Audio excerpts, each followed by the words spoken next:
श्लोकाध्ययन श्री प्रवीण शिवजी महाराज साहब मानव जीवन निर्मात्री श्रवणी स्वामी सद्गुरुवर्या डॉक्टर श्री रवि लक्ष्मी जी महाराज साहब के पावन चरणों में वंदन नमस्कार करने के पश्चात उपस्थित भव्य आत्माओं, गुरु जी महाराज की महान कृपा से 65,000 छंद और 65,000 यंत्र के माध्यम से 24 तत्पर परमात्मा की आराधना, साधना, स्मरण, चिंतन और उनके चरित्र सुनने का महान सौभाग्य आपको प्राप्त हो रहा है। आज उसी साधना के अंतर्गत जिस तत्पर परमात्मा की आराधना कर रहे, जिनका पावन चरित्र सुनने जा रहे हो, वो हमारे तत्पर परमात्मा जिनको 65 यंत्र के अंदर 21 नंबर पर स्थापित किया गया है, वो है 21वें तीर्थंकर भगवान श्री नवीनाथ जी। भगवान नवीनाथ जी ऐसा अद्भुत उनके नाम के अंदर प्रभाव रहा, उनके नाम के अंदर ऐसी अद्भुत शक्ति रही भगवान नवीनाथ के नाम के अंदर कि जो लोगों ने उनकी आराधना की, साधना की, उन लोगों के जीवन के अंदर विनम्रता का गुण बढ़ गया। यदि आपको अपने जीवन के अंदर विनम्रता के गुण को प्राप्त करना है तो भगवान नवीनाथ की आराधना करना, आपके जीवन में विनम्रता बढ़ेगी और अहंकार का विसर्जन हो जाएगा। ये अहंकार आपके जीवन में बाधक है, पहले आपके रिश्तों में भी बाधक है, फिर आपके परिवार के लिए भी बाधक है, समाज के लिए भी बाधक है और आपके आत्मा से परमात्मा के मिलने के लिए भी बाधक है। आपके रिश्तों में जो मिलान नहीं हो पाता वो अहंकार की वजह से है, समाज में जो मैत्री नहीं बढ़ पाती वो अहंकार की वजह से है, और आत्मा की जो परमात्मा से मिलन नहीं होता उसमें भी बहुत बाधक करके खड़े हैं। अहंकार बाधक बन करके खड़ा है, तो अहंकार जो है वो बाधा पहुंचाता है आपके जीवन में, और जिस दिन आपका अहंकार समाप्त हो गया आप पाओगे आपके किसी रिश्ते में कोई दिक्कत ही नहीं है। आपके भीतर इतनी विनम्रता है, विनम्रता जो होती है उसके अंदर सपेश होता है। विनम्र व्यक्ति सपेश देता है, हर किसी को सपेश देता है, लेकिन अहंकार जो है वो इतना कठोर होता है चट्टान की भांति, तो किसी को सपेश नहीं देता। जो सपेश नहीं दे सकता वहां पर कभी धर्म नहीं हो सकता, जो सपेश देता है वही पर धर्म है। और जब जीवन में विनम्रता आ जाएगी, रिश्तों को भी सपेश दोगे, समाज को भी सपेश दोगे और उसके साथ साथ अपनी आत्मा को भी बहुत बड़ा आत्म विकास का सपेश दे दोगे। तो इससे भगवान अरिष्टनेमी की आराधना से अहंकार का विसर्जन होता है। बहुत बड़ा दुर्गुण है अहंकार, अहंकार इतना बड़ा दुर्गुण है कि वो आपकी सारी साधना को विनष्ट कर देता है। इसीलिए तो भगवान को कहना पड़ा था, भगवान ऋषिदेव को ब्राह्मी सुंदरी बाहुबली इतना काम कर रहा है, इतनी उत्कृष्ट साधना कर रहा है, 1 साल हो गया, ध्यान से बिल्कुल भी अविचलित खड़ा है, ध्यान में विचलित नहीं हुआ है, उसके शरीर के ऊपर पक्षियों ने घोंसले बना लिए तो भी उनको कोई देह का भाव नहीं है, ऐसी श्रेष्ठ साधना कर रहा है, लेकिन अहंकार उसके केवल ज्ञान को रोक करके खड़ा है। अहंकार उसके विकास को रोक करके खड़ा है। जाओ उसके अहंकार से उनको बोध दो कि अहंकार को छोड़े, और जैसे बोध पाके बाहुबली जी ने अहंकार को छोड़ा और वहीं पर केवल ज्ञान प्राप्त हो गया। अहंकार बाधक है तुम्हारी आत्मा के विकास में, तुम्हारी मुक्ति में, तुम्हारे मोक्ष में, तुम्हारे हर प्रकार की जो आत्मा की उपलब्धियां है और सारी उपलब्धियों में अहंकार हमेशा क्या रहा है, बाधक रहा है। इसलिए ना कर्म करते हैं कार्य करो, ना साधना करते हैं कार्य करो, ना संगीत कामने का अहंकार करो, ना पद का अहंकार करो, ना संपत्ति का अहंकार करो, ना रूप का अहंकार करो। जब अहंकार करोगे ये अहंकार बाधक बन जाएगा तुम्हारे लिए। बहुत सारे लोग जरूरी नहीं है कि सत्ता संपत्ति का अहंकार होता है, तपस्या का भी अहंकार होता है, ज्ञान का भी अहंकार हो जाता है, और लोगों को अपने संयम का भी अहंकार हो जाता है। ये अहंकार जो है वो सारी साधना को विनष्ट कर देता है। इसलिए अगर कभी त्याग करके अहंकार आ गया ना कि मैं बहुत त्यागी हूँ, मान लो आपने सारा त्याग कर लिया और 5 डब्बे रख लिए और आपको अहंकार आ गया कि मैं तो इतना त्यागी हूँ, मात्र 5 डब्बे ही खाता हूँ, तो मैं कहती हूँ, परमात्मा भी कहते हैं इससे अच्छा है तुम सारे डब्बे लगा लो, 15-20 लगा लो। लेकिन अगर दबाव का बोझ अहंकार से भरा हुआ है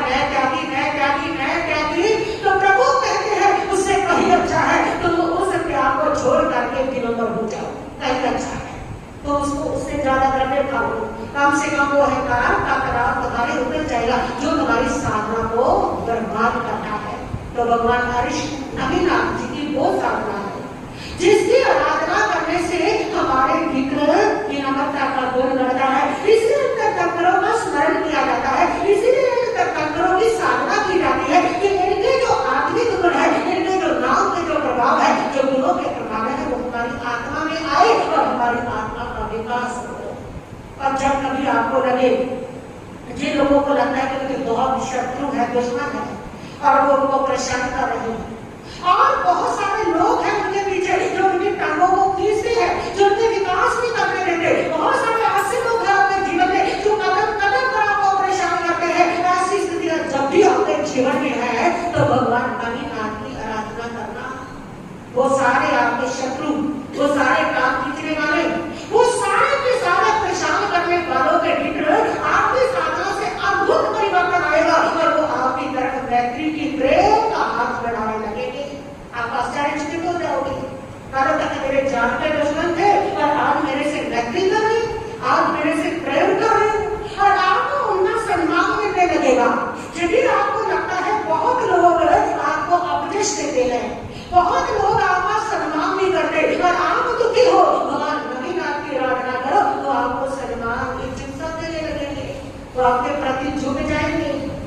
जो बच्चे आपके सामने झुकते नहीं है, झूठ बनते खड़े हैं, उनका ध्यान करके बच्चों के चेहरे लोका नवीनाथ का जाप करना शुरू करो, तुम्हारे बच्चों में विनम्रता आ जाएगी, तुम्हारे आज्ञाकारी बन जाएंगे। ऐसा भगवान नवीनाथ के नाम का प्रभाव है। कदम कदम पर ये नाम आपका सहायक बनता है, आपके दुखों को दूर करने में, आपको आत्मरोधन ध्यान से मुक्त करने में कदम कदम पर ये नाम आपका क्या बनता है, सहायक बनता है।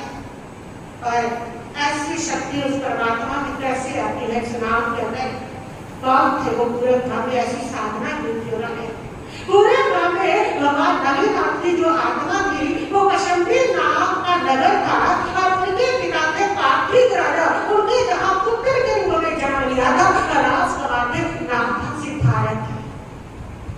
और एक बार दोनों ही नगर के अंदर जब भक्ति जाने नहीं आते हैं तो राजा और राजकुमार दोनों ही उनकी वाणी सुनने के लिए जाते हैं।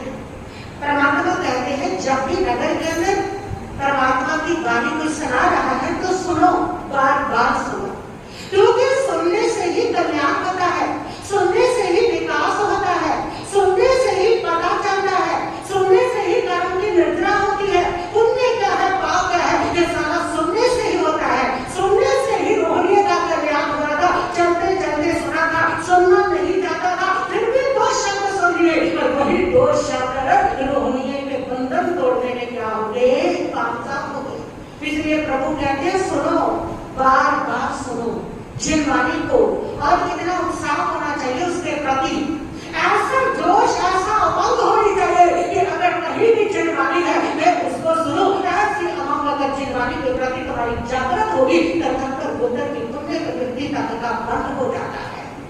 जो जिन वाणी के प्रति भक्ति को जगा लेते हैं, ऐसा हमेशा उत्साह को अपने जीवन में महान पुण्य का उपार्जन होता है। इससे जिन वाणी के लिए कभी दरवाजे बंद मत करना, जिन वाणी जो है वो आपका कल्याण करती है, ये मत देखना ये कौन सुना रहा है, किसने सुना रहा है, माइक में सुना रहा है, किसने सुना रहा है। अरे माइक में सुनने से तुम्हारा कौन सा आत्मा का कल्याण होता है, सुनने से कल्याण होता है। प्रभु ने कहीं भी कहा कि माइक ने नहीं सुना, उसने नहीं सुना, सुनने से कल्याण होता है, मात्र इतना कहा है। सुन करके जो आपको ज्ञान प्राप्त होगा वो ज्ञान भक्त आपके साथ चलेगा। क्रिया जो है वो इसी का करता है और ज्ञान जो है वो अगले भक्त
जाओगे उतना और प्राप्त होता चला जाएगा। ज्ञान के लिए कभी बाउंड्री मत खींच लेना कि बस मुझे इतना ही सुनना है, इतना ही सुनना है। जिसने तुमने ज्ञान के लिए बाउंड्री खींच लिया उसने तुम्हारा ज्ञान सीमित हो जाएगा। जिसने ज्ञान के लिए बाउंड्री नहीं बनाओगे वो असीमित ज्ञान के मालिक बन जाओगे एक दिन तुम। इसलिए ज्ञान के लिए कभी भी बाउंड्री मत खींचना, यहाँ से सुनना है वहां से नहीं सुनना। परमात्मा की वाणी के लिए कभी भी बाउंड्री मत खींचना। परमात्मा की वाणी जहां भी चल रही है, जैसे ही चल रही है उसको सुनो। चाहे कोई साधु सुना रहा है, चाहे कोई ग्रस्त सुना रहा है, चाहे कोई देव बोल रहा है, कोई भी बोल रहा है, उस वाणी को सुनो। उसको सुनने से तुम्हारा क्या होता है? कल्याण होता है।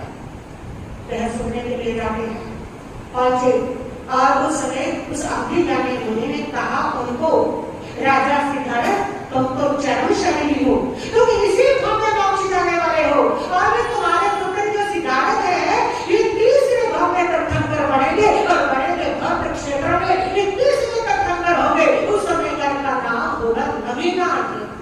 सुना सिद्धार्थ राजकुमार ने, उसके मन का रोग प्रसन्न हो जाता है। ऐसी सूचना किसी को भी मिल जाए तो खुशी का पार नहीं हो सकता कि मुझे क्या बन जाना है? तीर्थंकर बन जाना है। तीर्थंकर पुण्य प्रकृति, विशिष्ट पुण्य प्रकृति होती है। जो सर्वज्ञ है, जो जिन है, जो केवल ज्ञानी है, वो कोई भी बन सकता है, कोई भी आत्मा बन सकती है। लेकिन जो तीर्थंकर होते हैं वो सभी नहीं बन सकते। वो विशिष्ट आत्माएं होती है, उन्होंने विशिष्ट साधनाएं की होती है। इसलिए वही आत्मा जो है वो क्या बनती है? तीर्थंकर बनती है। इस हमारे अवसर काल में केवल ज्ञानी तो असंख्य हो गए हैं, लेकिन तीर्थंकर जो है वो मात्र क्या हुए हैं? 24 हुए हैं। ये सब नहीं बनते। ये विशिष्ट आत्माएं होती है, विशिष्ट साधनाएं करती है, वह तीर्थंकर होकर का पुण्य प्रकृति का बंद करके तीर्थंकर बनती है। इसलिए हम उस सर्कली काल में 24 तीर्थंकर होते हैं।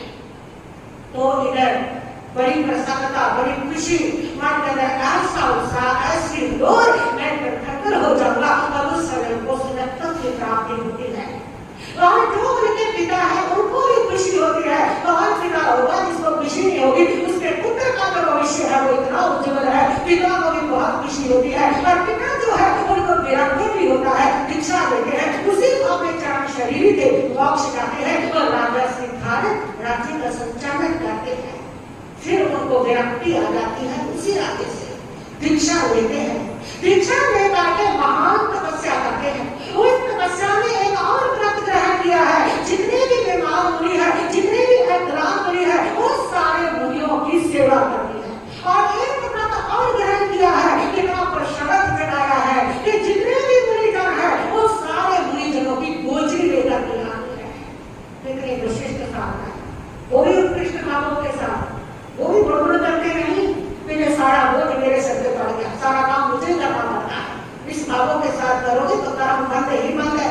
वो भी उत्कृष्ट भावों के साथ तपस्या भी चल रही है, सबकी गोचरी की विवेचना करके भी ला रहे हैं, बीमारों की सेवा भी कर रहे हैं, ऐसे 20 बोलों की आराधना भी की उन्होंने। ऐसी महान उत्कृष्ट करने करके तीर्थंकर गोत्रमाता और सीधे पहुंचे प्राचीन विमान में।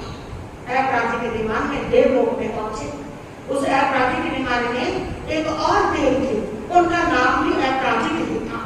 वह जो देव थे वह इनके साथी थे दोनों।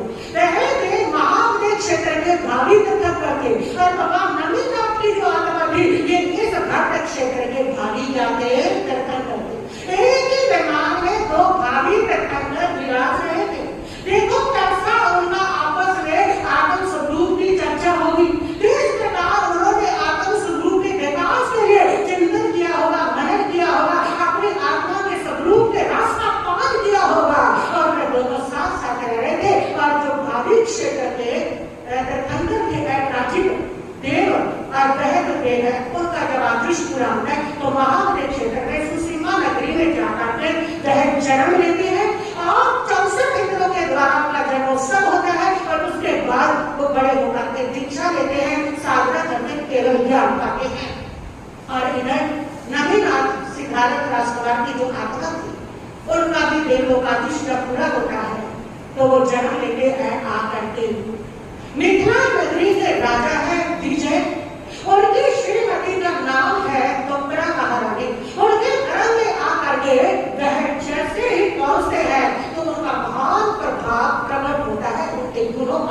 होता क्या है, राजा विजय की नगरी को बहुत सारे जो दुश्मन थे वो घेर करते रहते थे। राजा बहुत कोशिश करता था इनसे संधि हो रहे, मैत्री हो रहे, लेकिन वो नहीं करते थे, क्योंकि शत्रु की जो सेना थी वो बहुत ज्यादा बलवान थी, बहुत ताकतवर थी, बहुत शक्तिशाली थी।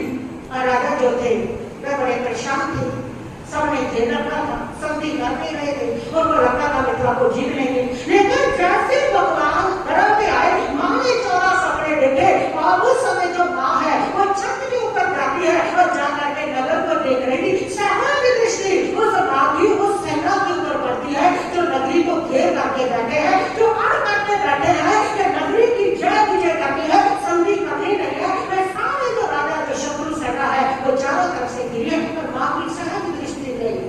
सहज दृष्टि पड़ने से ही उस धनकर आत्मा का प्रभाव देखिए कि वह जो राजा का शत्रु राजा सेना, उनके मन के अंदर ऐसा भाव आया कि हम मित्रा को जीत नहीं सकते, हम कमजोर है, वो बलवान। जाके वो कमजोर थे और वो बलवान थे, और अब उनको लगने लगा हम कमजोर है, वो बलवान है, और कैसे उनके मन के अंदर मैत्री की भावना आई, क्या करना है, लड़ाई झगड़ा करके। और वह जो राजा है वह राजा को संदेश भेजता है मैत्री का, और मैत्री का संदेश भेजकर उनके पास मैत्री करने आता ही नहीं, राजा के चरणों में झुक जाता है, और वो राजा देख करके हैरान हो जाता है, जो ऐसे गर्दन कराते खड़ा था, जो मारने के लिए बिठाने के लिए तैयार खड़ा था, और वही आज मेरे चरणों में झुक गया, उसके अंदर इतनी विनम्रता आ गई। ये उस महान आत्मा का क्या है, प्रभाव है। ऐसा प्रभाव रहा है भगवान नवीनाथ का। पर वो भगवान नवीनाथ धर्म में आए, जन्म हुआ, 64 इंद्रों ने जन्म महोत्सव लगाया, बड़े हुए, पिता ने दीक्षा ली, राज्य संभाला गया। राज्य करते करते एक बार वन विहार कर रहे थे, वन विहार देख रहे थे, वन के अंदर घूम रहे थे, और इधर से उसी जो साथी भाभी तक महावृक्ष थे, उनको उस समय केवल ज्ञान हुआ था। जब उनको केवल ज्ञान हुआ तो उस समय देवता का केवल मौसम बना लेते। उन्होंने सवाल किया कि प्रभु इस दुनिया के अंदर कोई और तीर्थंकर है इस समय? उन्होंने कहा भक्त क्षेत्रों में जो है वो नवीनाथ तीर्थंकर जो है इस समय वो वन की शोभा देख रहे हैं। देवता उसी समय उनके दर्शन करने आते हैं, देवता बहुत उत्सुक होते हैं तीर्थंकरों की भक्ति करने में, और वो आते हैं, आकर के देवता जो है वे भगवान नवीनाथ को वंदन करते हैं। वो शोभा निहार रहे थे बाकी, और उनसे वो पूछते हैं कहाँ से आए? उन्होंने कहा महापुर क्षेत्र से भगवान अपराजित की तीर्थंकर का केवल का महोत्सव मना के आए हैं, और वो आपके साथी रहे हैं। भगवान ने अपनी जाने देखा, मुस्कुराए, हाँ हम एक ही विमान के अंदर दोनों रहे हैं, और उस समय उनके मन के अंदर आता है उन्होंने तो केवल ज्ञान की पा लिया, पर मैं अभी यहीं पर हूँ, और मुझे भी उस और पढ़ना चाहिए। तभी नवरात्रि कर्म समाप्त होते हैं, नवरात्रि के देव आते हैं, उनको प्रार्थना करते हैं, वर्षी दान देते हैं, और दीक्षा लेते हैं, और दीक्षा लेकर के साधना करते हैं, 1000 मुनि के साथ परम निर्वाण को प्राप्त करते हैं। ऐसे भगवान नवीनाथ का ये महान चरित्र मार्गदर्शन प्रभु को, जिन्होंने इतने उत्कृष्ट साधना के द्वारा अपना आत्म विकास किया ही किया, और लाखों लाखों भव्य जीवों का भी उद्धार करने, ऐसे परमात्मा का नाम स्मरण करने से आपको ये महान लाभ प्राप्त होगा। उसके साथ साथ उपाचार्य ने यह भी लिखा है कि जिन लोगों को की अंगुलियों में, पैर की अंगुलियों में अगर कोई प्रॉब्लम है, दर्द है, या कोई उस पर और प्रॉब्लम है, तो भगवान नवीनाथ की आराधना करने से पैर की अंगुलियां स्वस्थ होती हैं, ठीक होती हैं। ऐसा मैंने अनुभव किया है कि मेरे पास एक केस आया था, उनकी पैर की अंगुलियों में गैंग्रीन हो गई थी, और डॉक्टरों ने ये कह दिया था कि अंगुलियां काटनी पड़ेगी। तब नवीनाथ भगवान का जब जाप दिया, और वो जाप करने से उनकी अंगुलियां ठीक हुई, और उनको कटवाने की जरूरत नहीं पड़ी। 24 घंटा तक परमात्मा की आराधना का मंत्र देती हूँ मैं आपकी समस्या के निवारण के लिए, इसलिए मैंने बहुत सारा प्रयोग किए हैं, बहुत सारा अनुभव किया है कि किस प्रकार किस तरह करने, किस रोग को और किस आपके शरीर को क्या किया है, तो ऐसा 24 घंटा का परमात्मा की आराधना 5 मिनट के लिए गुरु जी महाराज का जीवन चरित्र भी हम शुरू कर लें।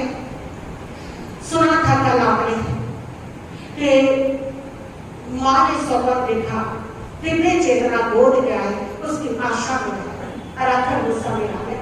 19 सितंबर 2024 में मां जयकौर ने यहाँ पर एक कन्या ने जन्म लिया।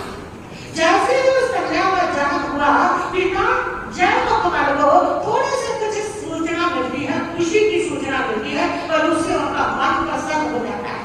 तो पिता कहते हैं कि इस बच्ची के आने से मुझे ऐसी सूचना मिली कि सारा परिवार हमारा प्रसन्न हो गया। प्रसन्न कर दिया इसने सबको। तब दादी ने कहा बस नाम भी इसका प्रसन्नी रख देते हैं और उसका नामकरण हो गया प्रसन्नी, जिसके आने से प्रसन्नता की सूचना पाई थी माता पिता ने, इसलिए उनका नाम प्रसन्नी बोलने लगे। बहुत सुंदर रूप था प्रसन्नी का, दिव्य भव्य रूप था, गौर था और इतना आकर्षण का केंद्र था।